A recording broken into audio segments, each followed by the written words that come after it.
We get asked a lot about changing the filters on a Vectapure 360 RO system from Waterite. So here we are. So the first thing I'm going to do is ask you to turn off your feed valve. Most of you are going to have a feed valve like this, and it's going to be open, handle in line with the pipe, closed cross handle, and some of you have a system that's going to look a little more like this. And again, this was open position and this is closed.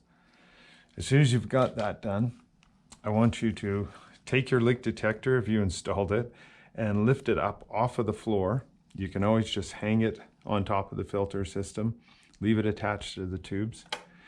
And I want you to go over and turn the tank valve off. So this is on, there's your tank valve off.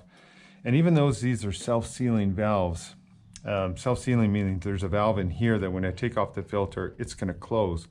If it was under pressure, it's still going to spurt out a bit of water, which could set off your leak detector and cause a mess that you have to clean up. So I still like to turn off the feed valve, turn off my tank valve, lift up my leak detector, open the tap just for a second. I've got the pressure off, and away we go.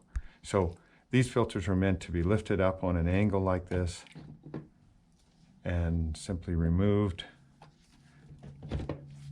And they come out quite easily. They'll be quite heavy. Now this is your membrane. Your membrane has a flow control on the bottom of it and tubing attached that go up into the system. I've obviously removed this. There's a couple of things you can do. You can hold this collar against the fitting and tug it out with a little twist, or you could simply just cut it because you've got enough slack in here, and you get a new flow control with every membrane. If for some reason you didn't get a new flow control, reuse the old one, take it out of the fitting like that and reuse it. And of course then you can take off the rest just like this. And they go in just as easily as they came out. They should go in easily. You shouldn't have to force it. And something you might have noticed while I'm doing this on this system, this is one of the original ones. So we have a red cartridge as our post-carbon filter. That's no longer available. So it is 2 green carbons. Our pre-carbon and our post-carbon are going to be the same cartridge. So once you've got this all set, you can turn on your tank valve, back and turn on your feed valve, get water into the system. You can open up your tap for a little bit, let some air out, close it in. Let things get up to pressure before you put your leak detector back down. So before you put it back down, wipe out the cupboard floor with a little paper towel, check the pressure, everything looks good. Set your leak detector back on the floor and flush out approximately what they say 10 volumes of water.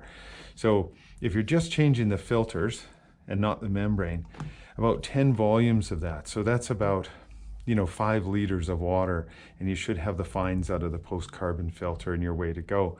If you change the membrane at the same time, I would open up the tap and let all the water out until it went to a fine dribble. Close it up, let the system fill up again, approximately 2 hours, open up the tap, drain it out one more time to a dribble, and then after it fills up, you're good to go. And that would flush out the system twice. There you have it, Waterite 360, easy.